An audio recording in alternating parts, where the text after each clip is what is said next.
The bell has rung and spring has sprung.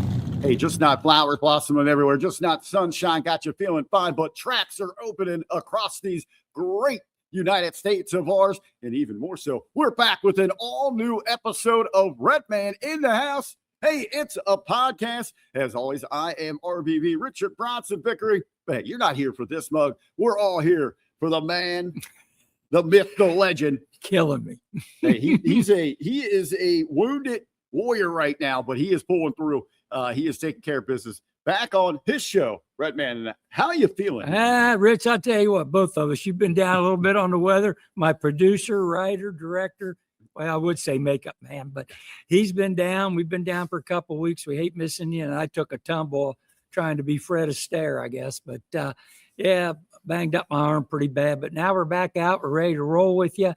Got some new things we want to try, Rich. I'm telling you what, I'm excited. I'm like you, spring is springing, and I'm ready to roll. Yeah, absolutely. So we have got coming up here, we're going to take a look at some very special photos, use some, a memorial kind of thing, not a memorial in a sad way, but a celebration to look back at some great classics here, some photos. We're going to get to those. But as you said, spring is sprung. You really know that's in the air.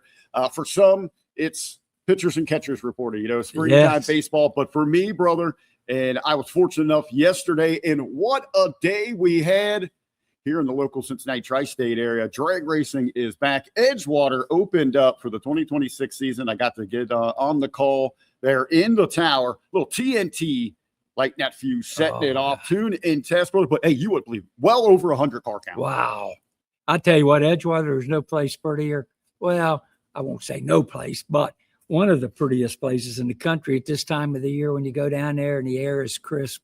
Fast track. That was one of the fastest tracks in the country, running along that river like it does. And it's just so pretty with the trees and all the little hills behind the background. Beautiful place. It's just a beautiful spot. And I think, what's more exciting about that first day out, last day of February, we're roaring into March.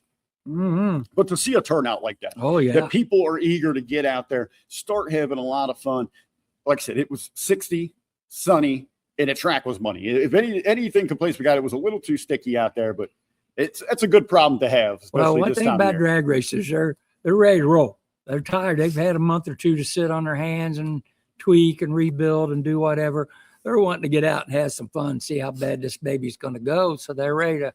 I know when I used to work down there early in the spring, it'd be neat to see guys coming out testing and tuning and really letting it hit, man. It was a blast. Well, really cool, with the awesome car count and the drivers that were there. Hey, we probably had a dozen juniors as well. They're ready to get out there. But more so than that, grandstands and the fence line were packed. A lot of fans eager to get out to see the cars going down the track. Well, yeah, you get cooped up all winter. Trust me, I've been in the house for 10 days, about ready to go nuts. And, you're ready to get out and chomp, and nothing like hearing open headers and cars banging gears. And it just brings you to life. Yeah, so anybody out there, if you can't get to a track right now, or maybe they're a little – we're not going to be open up here for a couple of weeks. Also, you and I were just talking about, we've been getting the alerts all weekend long. A lot of big action happening out of Orlando that you can watch on YouTube right now. Some of the Division III boys are down there starting to get an early start. And Orlando is always a fun race. They usually do go down there and you race that race, and then you pull up to Gainesville for the national event.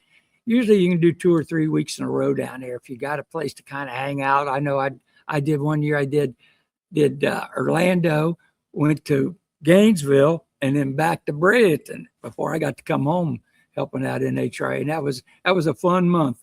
And then I went to Daytona for a couple of days for vacation. So yeah, I got to spend up to a month almost in Florida. That was a neat deal. So yeah, it was great. Well, also part of spring, and it keeps you guys very busy here at the VFW 7570 in Harrison, Ohio. Friday nights have been rocking here, Billy. Fish fries. Why don't you tell us a little bit about that? We'll run into a break with some more of the info where people can come see you there. The fish fries have been off the charts. We started 4:30 by 6:15. We're just saying that they are unreal. And you're talking a full serve meal. We did over 440 and was sold out by 6:15. So we got to up our game this next week. But if you love a good dinner, this is served, not where you go get it. You order it and they bring it to you. So I tell people all the time when they go, I go, how many restaurants can do 440 meals in 2 hours, a full blown meal? And it's well worth the price, $15. You get the 8-ounce cod with 2 sides. Come see us. You'll really see what it's all about. That's every Friday through the Lenten season. Yes. What service times on that? 4:30, we start selling, doors open. We got carry out, call in, and dine in. And then it'll run till we run out or 7 o'clock. Okay, in case you need that repeated for you, we're going to hit a little ad break here for you on that. We'll see you on the other side with our very special conversation for this episode.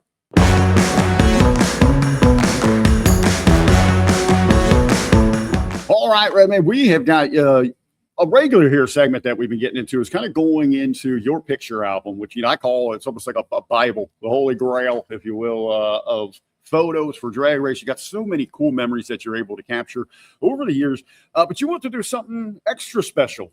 Yes, I thought this week, Rich told me there's a comment section on our podcast. Mm-hmm. If there's somebody and then when we get into some of the segments I want to do, put a comment in there and help us out with information.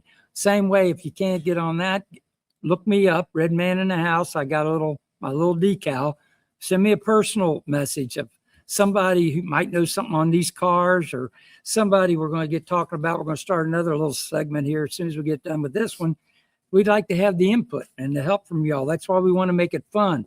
We want you all involved in it, too. We love that engagement there. So, again, if you want to leave us a message, 2 ways to do that. You can leave a comment right here on our YouTube channel. We'll be checking those things, replying to those. That also helps us with the algorithm to let people, we get into their feeds there when they're searching for drag racing or great stories about America. Mm-hmm. Or you can send us a direct message on our Facebook page. We regularly check those. Love engaging with our listeners and getting more and more people involved. More involvement we get there, we'll start planning towards doing some live things and hosting some live shows down here, especially when we get to car shows. But that's all in the future. Right now, we're going to take a cruise down memory lane here, but a very special one. This first photo we got here, Bud. Yeah, it's a couple 55s on starting. I don't know who they are, but they were both kind of modified Eliminator cars down there. And as we were talking earlier about Edgewater early. Well, here's pictures. If you look, right, you'll see no leaves on the trees. So it's springtime, and that's when Edgewater had grass in the middle.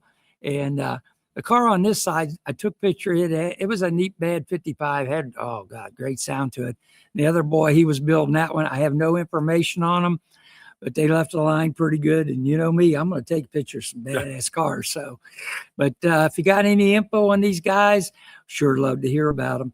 Yeah, that was back in about 1965, I want to say, 4 or 5, yeah. So it might have been 64, yeah, because I was thinking 65 is when they switched, I believe.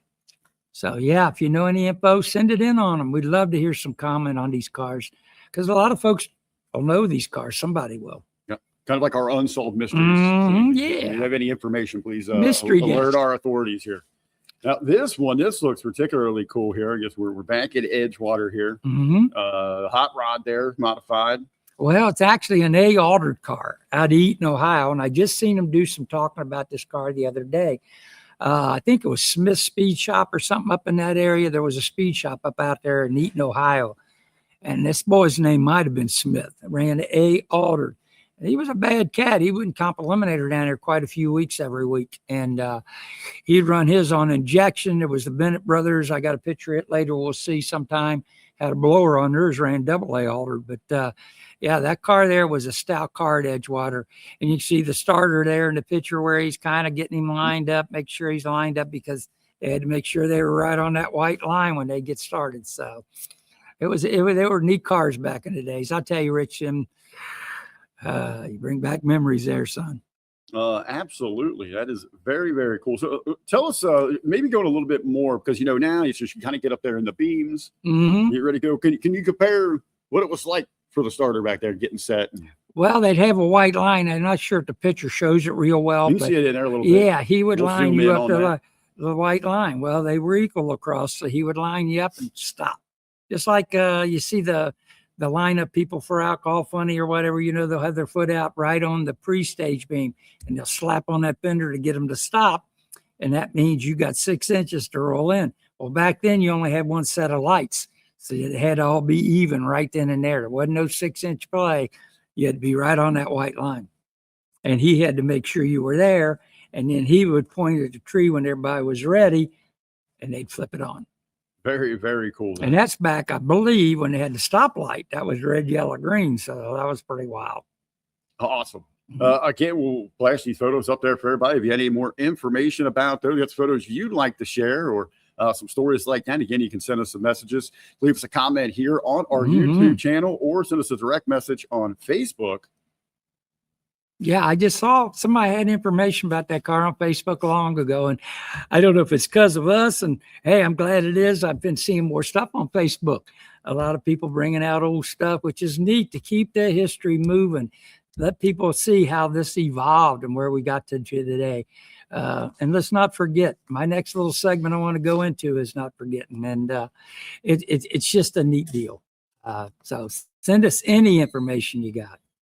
Well, I think that is a perfect transition there. Well, if my transition into this is I come up with this little idea, I'm calling it a mini celebration of life.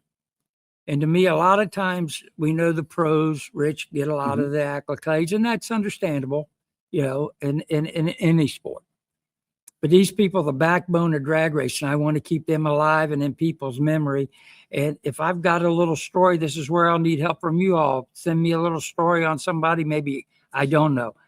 I told Rich, I know so many folks. Yeah. You got to figure 54 years. I've met so many fantastic people. You have to jog my brain sometimes to get me there. But I want to start out with a guy named Hollis Kalesia. Now, these people I'm talking about, we just lost in the last month and a half. Great racers. Hollis is out of San Dimas, California. And Hollis was a Vietnam veteran, and he ran super gas. And if you ever been out west, and he did come here and run in 3 for 1 year, he was a division champion. So he had family in Ohio. So him and his wife came here and raced on this side of the river for a while. And he even stayed here at the Harrison VFW with us overnight. Really? Oh, yeah. He had one of them British bulldogs called Tank ride around on the golf cart with him and his wife. And Hollis had a street roadster, had surfboards in the back. Oh. So if anybody remembers, and Hollis was a great guy. So certainly a California kid there. Oh, God, yes. And being a Vietnam vet, he was so helpful to me on getting benefits and knowing what to go to and who to see. And that dog, he tells stories on Tank. I still have the magnet picture. He give me a Tank hanging on my refrigerator. He was such a neat guy. The second guy I want to talk about today is Mike Say out of Division II. Mike Say was a great super stock comp driver, multiple time division champion. I'm not sure if he's ever world, but he'd been in the top 10. A lot of the two boys know how bad Mike Say was. He had a super stock G automatic and a GT car. Plus he ran an Alder car, door cars in the comp eliminator. Him and his partner had come in together in a box truck most of the time. And then a lot of times they went to a 24 box later on. But great guys, fabulous guys, super nice every time they'd come in. Stout racer. Mike was badass in Division II, one of the baddest. Next guy I want to talk about, special to me, is Cliff Regal.